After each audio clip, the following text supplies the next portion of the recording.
প্রতি মাসেই পূর্ণিমাতে আমাদের ঘরে কিন্তু সত্যনারায়ণের পুজো হয়। যেহেতু নারায়ণ ঠাকুর আছে তাই কিন্তু প্রতি মাসেই পুজো হয়। আর এবার ছিল সেদিন নবান্ন। আমার শাশুড়ি মা থাকতে নবান্ন কী জিনিস বা কোনো পুজোই বা কী জিনিস সেইভাবে না মাথা ঘামানো হয়নি।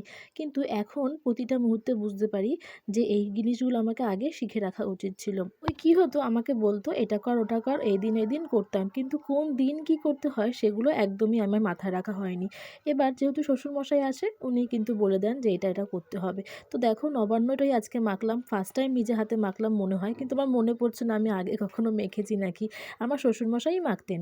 নতুন চালের গুঁড়ো দিয়ে দুধ, নারকেল, আদা বাটা, কমলা লেবু দিয়ে নতুন গুড় দিয়ে সব কিছু দিয়ে ভালো করে মেখে নেয়। আর ওপরে কিন্তু কতগুলো খই ছড়িয়ে দেয়, মানে ওটাই হচ্ছে প্রসাদ। প্রথমে ঠাকুরকে ভোগ দিয়ে তারপরে কিন্তু ছাদে কাককে দিতে হয়, তারপরে কিন্তু ঘরের সবাই ওটাই খায়।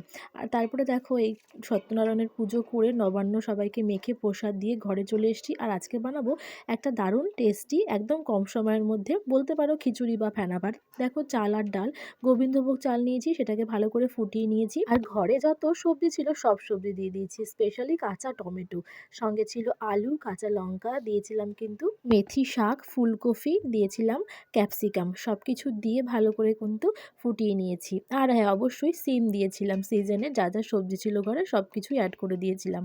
তারপর ভাতের সঙ্গে সব সবজিগুলো একসঙ্গে ফুটে গেছে, আলু সেদ্ধ হয়ে গেছে, সমস্ত সবজি ফুটে গেছে, দিয়ে দিয়েছি স্বাদ মতো নুন, বেশ কিছুটা ঘি দিয়ে কিন্তু অল্প একটু টাইম ঢাকা দিয়ে রেখে দিয়ে কিন্তু নামিয়ে দিয়েছি।